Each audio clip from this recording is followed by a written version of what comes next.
আসসালামু আলাইকুম, welcome to টেস্টোরিয়া। আশা করি সবাই ভালো আছেন। আলহামদুলিল্লাহ আমিও ভালো আছি। প্রতিদিনের মতো আজও চলে আসছি আপনাদের মাঝে।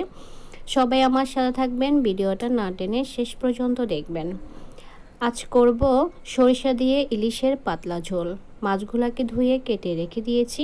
চুলায় একটা প্যান বসিয়ে তেল গরম করে পেঁয়াজ কাঁচামরিচগুলোকে ভালোভাবে নেড়ে ছেড়ে এখানে গুঁড়া জিরা, ধনিয়ার গুঁড়া আর পেস্ট করা সরিষার সাথে টমেটো কুচি, কাঁচামরিচ কুচি কিছুগুলো দিয়ে আমি পেস্ট করে রেখে দিয়েছিলাম। এখন এখানে আরও কয়েক টুকরা টমেটো দিয়ে আমি ভালোভাবে নেড়ে ছেড়ে মাছগুলো দিয়ে দিব। মাছগুলোকে মশলাগুলোর সাথে ভালোভাবে মিশিয়ে নিব। চুলার আঁচটা একটু কমিয়ে দিব আর অল্প একটু পানি দিয়ে আমি 5 মিনিটের জন্য ঢেকে দিব, যাতে মাছগুলো একটু কষানো হয় ভালো করে। দেখেন আমার মাছগুলো কষানো হয়ে আসছে।